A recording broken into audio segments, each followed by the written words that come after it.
अस्सलाम वालेकुम नाजरीन, आप देख रहे हैं रावलपिंडी न्यूज़ नेटवर्क और मैं हूं आपकी मेज़बान अनीला यूसुफ खान। इस वक्त हम मौजूद हैं लेडीज़ लाउंज में और ये सिलसिला हमारा है फ्रॉम वेयर आई सी का। यहाँ आज हमारी एक मेहमान हैं जी, इनका ताल्लुक़ है तिब के शोबे से और शोबा है जी ये लेज़र डेंटिस्ट्री और laser assisted pain clinic control चलाती हैं। ये इनका जो एक और इंट्रोडक्शन है जो इनकी शख्सियत के साथ वाबस्ता है और वो है जी women chamber of commerce Islamabad की स्टैंडिंग कमेटी को चेयर भी करती हैं। इसके अलावा सर्विसेज इंडस्ट्री से भी वाबस्ता हैं। और हमारे साथ इस वक्त कौन है जी, उनका नाम है जौहरिया अज़हर। आइए डॉक्टर जौहरिया अज़हर से बातचीत करते हैं और उनके सफ़र के बारे में जानते हैं। अस्सलाम वालेकुम। वालेकुम अस्सलाम, thank you so much for having me here. और आपने कहा ना सफ़र के बारे में जानते हैं, तो मैं यही सोच रही थी उर्दू वाला सफ़र है या इंग्लिश वाला? हम दोनों पे बात कर लेते हैं क्योंकि हमारे यहाँ ख़वातीन को दोनों ही फेस करने पड़ते हैं। अच्छा जौहरिया, मुझे पहले अपने करियर के बारे में बताइए, अपनी एजुकेशन और अपना जो आपका ये प्रोफेशनल सफ़र था इसके बारे में। प्रोफेशनल सफ़र को अब एक्चुअली स्टार्ट हुए हुए, जो उर्दू वाला सफ़र था उसको स्टार्ट हुए हुए काफ़ी टाइम हो गया। मैं ये इसलिए नहीं बताऊंगी कि फिर एज के बारे में इंडिकेशन ना हो जाए। तो स्टार्ट तो मैंने ज़ाहिर है आई एम बेसिकली एक dentist, I am a dentist. और उसके बाद ये कि पोस्ट ग्रेजुएशन मेरी लंदन से है। एक लेज़र डेंटिस्ट्री में मैं इंटरेस्टेड होगी, बेसिकली एकेडेमिया में थी पहले। एकेडमिक साइड पे ओरल पैथोलॉजिस्ट हूँ, आपको पता है जो पैथोलॉजिस्ट हैं जो तशख़ीस करते हैं मुख्तलिफ अमराज को, वो मैं कर रही थी। तो उनको तशख़ीस करते करते मेरा जहन लेज़र्स की तरफ गया और मैंने सोचा कि लेज़र्स को आगे परस्यू करना चाहिए क्योंकि ये मुझे बड़ा स्पिरिचुअल मेथड ऑफ ट्रीटमेंट लगा है। हज़रत ईसा का, हज़रत मूसा का जो मिरेकल है, मोज़ा है, वो आई फील लेज़र्स पढ़ने के बाद कि वो लेज़र से ही ट्रीट करते थे। जो लेपर्स को जिनको कोढ़ होता था वो ठीक हो जाते थे उनका हाथ लगने से, तो हाथ से नूर निकलता था, लेज़र इज़ नूर। तो इस तरह मैं लेज़र्स के तरफ मतवज्जो हुई and then I went to Germany जहाँ से मेरी लेज़र फेलोशिप है। तो लेज़र्स में आने के बाद ना एक एस्थेटिक्स का सफ़र शुरू हो गया बिकॉज़ ज़्यादातर जो पेशेंट्स हैं वो आते हैं फिर एस्थेटिक्स और ब्यूटी की तरफ, और फिर मुझे उस फील्ड में भी मजबूरन कदम रखना पड़ा। उसके बाद काफ़ी सारी सर्टिफिकेशंस मैंने एस्थेटिक्स की फील्ड में की। तो इस तरह से अब जो है वो एट द मोमेंट मेरा जो पॉलीक्लिनिकल सेटअप है वो ऑफ़र करता है लेज़र पेन ट्रीटमेंट और लेज़र ट्रीटमेंट्स के अलावा बहुत सारे एस्थेटिक प्रोसीजर्स विद और विदाउट लेज़र। अच्छा, आप पायनियर मानी जाती हैं लेज़र इंडस्ट्री के हवाले से। मुझे ये बताइए कि हमारे मुल्क में क्योंकि इसका कॉन्सेप्ट अभी भी इतना क्लियर भी नहीं है और इवन कि कोई ट्रीटमेंट करवाना हो लेज़र तो हमें डरा दिया जाता, नहीं नहीं नहीं नहीं ये नहीं करना, वहाँ नहीं जाना तुम लोग। तो मुझे ये बताएं ऐसा क्यों है और आपने कैसे कोशिश की, क्योंकि आपको कामयाबी कैसे मिली इस फील्ड में? लेज़र्स जो है ना एक्चुअली दुनिया में तो बहुत पहले से, बहुत अरसे से इंट्रोड्यूस्ड हैं। पाकिस्तान में सिर्फ इट्स अनफॉर्चुनेट कि हमारी इकोनॉमिक कंडीशन ऐसी है, laser equipment is extremely expensive. जो अच्छा लेज़र इक्विपमेंट है, जब वो इतना extremely expensive laser equipment Pakistan कोई डॉक्टर्स लेके आते हैं तो यहाँ पे एक तो ये कि जो ट्रीटमेंट रिजीम्स है सारी वो हायर एंड, उनकी कॉस्ट ज़्यादा होती है और उसकी वजह यही है कि इक्विपमेंट और मशीनरी इतनी एक्सपेंसिव है। दूसरी बात ये है कि ट्रेनिंग लोकल लेवल पे नहीं है। ट्रेनिंग के लिए अगेन आपको बाहर जाना पड़ता है, वो ऐड ऑन हो जाता है ना कॉस्ट पे। फिर कुछ डॉक्टर्स जो है वो ट्रेनिंग लिए बगैर ही स्टार्ट कर लेते हैं। फिर जब ट्रेनिंग लिए बगैर स्टार्ट किया हो तो बर्न्स या जो साइड इफ़ेक्ट्स आते हैं वो because of human error I would say आते हैं। It's not the fault of the treatment या इक्विपमेंट, ठीक है। तो इस वजह से ये शायद कुछ मिथ्स हैं कि इससे कुछ हो जाता है। लेज़र ट्रीटमेंट एक बहुत नेचुरल मेथड ऑफ ट्रीटमेंट है इफ़ यूटिलाइज प्रॉपरली। अगर वो प्रॉपर आप पैरामीटर्स के साथ कर रहे हो तो उसके कोई साइड इफ़ेक्ट्स नहीं हैं, कोई नुकसान नहीं है और मिराकुलस रिजल्ट्स हैं। तो मैं ये भी जानना चाहूँगी कि आपने जो ये सारी सर्टिफिकेशंस की हैं इसके बाद जब आप प्रैक्टिकल फील्ड में आई हैं तो वहाँ पे आपको किन चैलेंजेस का सामना करना पड़ा, क्योंकि आप एंटरप्रेन्योर भी रही हैं, तो उसमें क्या मुश्किलात आपको पेश आई हमारे क्योंकि मुल्क के हवाले से और यहाँ के जो इक़्तिसादी सूरत हाल है उसके हवाले से, फिर जो ख़वातीन को एक जो वो ना एक क्या कहना चाहिए ब्रेक्स डिफरेंट वो फेस करने पड़ते हैं उस हवाले से?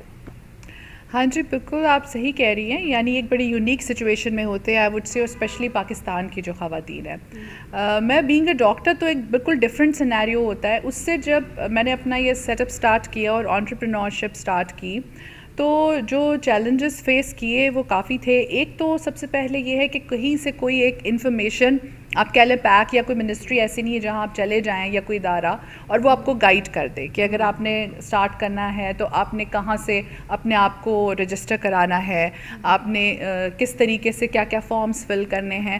تو اس پہ کہ آپ کو ہاتھ پاؤں خود بہت مارنے پڑتے ہیں ادھر ادھر جا کر. اور ہم تو چلے مینج کسی نہ کسی طرح کر لیا, مگر بہت ساری پاکستان کی خواتین ایسی ہیں جو کہ جن کی اتنی ایکسیسیبلٹی نہیں ہے, بٹ وہ بہت کیپیبل ہے, ان میں کیپیبلٹی بہت ہے, تو ان کے لیے مشکلات اور مسائل ہوتے ہوں گے. اب میں اسلام آباد چیمبر آف کامرس کی بھی اس سلسلے میں شکر گزار ہوں کہ انہوں نے کافی ہیلپ کی once I got to know them, اور میں نے جب ان کی ممبرشپ لی, اور اسپیشلی جو ان کی فاؤنڈنگ پریزیڈنٹ ہیں سمینہ فاضل, اور بھی وہاں پہ اس طرح کی خواتین ہیں جیسے یہ لیڈیز لاؤنج کی ہیں صبا اور یہ سب, تو وہاں پہ یہ ہے کہ ایک گائیڈ لائن مل جاتی ہے, and it's actually working for the betterment of women in the business side, کیونکہ اس پہ فارمز ہیں, رجسٹریشن کہاں سے کرانی ہے, اب ٹیکسیشن کے اتنے سارے معاملات ہیں, بڑے ایکسٹینسو قسم کے فارمز ہوتے ہیں جو آپ نے فل کرنے ہوتے ہیں, اور ویسے بھی اس میں جو کنٹینیوڈ گائیڈنس کی ضرورت ہوتی ہے وہ پھر آئی وڈ سجیسٹ کہ جو خواتین ہیں وہ اپنے اپنے سٹیز کے جو چیمبرز ہیں, اسپیشلی ہر چیمبر میں ویمن چیمبرز بنے ہوئے ہیں, ان کو جا کے جوائن کریں, ان کے ساتھ کنیکٹ کریں, اور وہاں سے بہت زیادہ انفارمیشن انسان کو مل جاتی ہے. ویسے بھی سپورٹ مل جاتی ہے, لائک مائنڈڈ خواتین موجود ہوتی ہیں اور سب ایک دوسرے کو مل کے سپورٹ کر لیتی ہیں. ڈاکٹر جوہریہ, ہم یہ بھی جاننا چاہیں گے کہ ویمن چیمبر آف کامرس کی بھی بہت ساری خدمات ہیں اس حوالے سے, لیکن کیا وہ کافی ہیں؟ اور دوسرا یہ کہ پالیسی میکنگ کی اگر بات کی جائے, کرائسس کا دور آتا ہے تو وہ خواتین جو گھر سے نکلتی ہیں بہت تھوڑے سرمایے کے ساتھ اور بہت کم مواقع کے ساتھ, بہت سی مشکلات کے ساتھ, تو جب انہیں یہ کرائسس فیس کرنا پڑتے ہیں تو اس موقع پہ ہمارے جو یہ پالیسی میکرز ہیں ان کی پالیسیز ان کو کہاں تک مدد کرتی ہیں؟ پالیسی میکنگ ہو جاتی ہے پاکستان میں, ہم جس چیز پہ لیک کر رہے ہیں نا وہ اس کا فیڈ بیک ہے یا وہ اس کی ٹرانسلیشن ہے, بات کا چیک ہے کہ جو پالیسی بنی ہے وہ اس طرح سے جو سوسائٹی ہے اس پہ بنی بھی ہوئی ہے, چل رہی ہے یا نہیں چل رہی, یا پالیسی بننے کے بعد کیا ہوا. ٹھیک ہے نا. اب پالیسیز تو بہت اچھی بنی ہوئی ہیں, لیکن میں نے یہ فیل کیا as a female woman entrepreneur کہ جہاں بھی جاؤ ایز اے خاتون میرا جو ورڈ ہے وہ کافی نہیں ہے. مجھے ہر موقع پہ, ہر محکمے میں, ہر جگہ اپنی جو فیملی ہے اس کے مردوں کو ساتھ ڈسٹرب کرنا پڑا, ان کو ساتھ لے کے جانا پڑا ہر معاملہ کرانے کے لیے. تو اس پہ میرے تو چلے ایک فیملی سیٹ اپ ساتھ ہے, انڈیویجول کی بات ویسے بھی نہیں ہونی چاہیے, بٹ ایک ایسا ماحول ہونا چاہیے کہ ایک خاتون اگر اکیلی بھی ہو اور وہ اکیلی بزنس سیٹ کر رہی ہے تو اس کو اتنا ریسیپٹیو ہو معاشرہ اور ہمارے جو محکمے ہیں کہ وہ وہاں جائے اور اس کا وہاں کام ہو جائے ایزیلی. یہاں پہ ایسا نہیں ہے. ایون چھوٹی سی چیز ہے کہ ایز اے گارنٹر بھی جو ہے نا, آپ اگر ایز اے عورت آپ گارنٹی دینے جائیں تو وہ وہاں پہ بھی کہتے ہیں کہ ایکسیپٹیبل نہیں ہے for a female guarantee. Think ایک سوسائٹل لیول کے اوپر اویئرنیس کی ضرورت ہے جس میں یہ چینج آ سکے, اور پالیسی بن کے اوپر ہی کیوں رک جاتی ہے, وہ نیچے چھوٹے والے محکموں پہ جہاں پہ وہ ایکچولی ٹرانسلیٹ ہونی ہے, پریکٹیکلی انکارپوریٹ ہونی ہے, وہاں تک وہ پالیسی نہیں پہنچی ہوتی, یا پالیسی آئی ہوتی ہے تو اس سے ریلیٹڈ پیپر ورک نہیں آیا ہوتا. ڈاکٹر جوہریہ, آج کے حوالے سے, لیڈیز لاؤنج کے حوالے سے, اور وہ خواتین جو ہمیں دیکھ رہی ہیں فرام ویئر آئی سی کی جو دیکھنے والی ہیں, ان کے لیے ہم چاہیں گے کہ آپ, اور خاص طور پہ ہمارے جو پالیسی میکرز ہیں, ان کے لیے کیا میسج دینا چاہیں گے؟ بڑا ٹرکی سا آپ کا یہ لاسٹ کویسچن ہے. پالیسی میکرز کے لیے تو بس یہی ہے کہ ٹھیک ہے پالیسی بنا کے, بہت اچھی پالیسیز بنی ہوئی ہیں پاکستان میں بہت ساری, بٹ پلیز کوشش کریں کہ یہ دیکھیں کہ وہ آپ کے گراس روٹ لیول تک انکارپوریٹ ہو رہی ہیں یا نہیں ہو رہی. اور باقی سب خواتین کے لیے یہی ہے کہ کنیکٹیوٹی آئی تھنک از دا کی. خواتین کا ایک دوسرے کے ساتھ جو کنیکٹیوٹی کے جو بھی موقع ہیں اس سے ضرور فائدہ اٹھائیے, کیونکہ ایک دوسرے کو پل کر کے ہی ہم ایک دوسرے کا سہارا بن کے ایک ساتھ چل سکتے ہیں. اور جو آبسٹیکلز راستے میں آتے ہیں ان سے اپنا دل چھوٹا نہ کریں.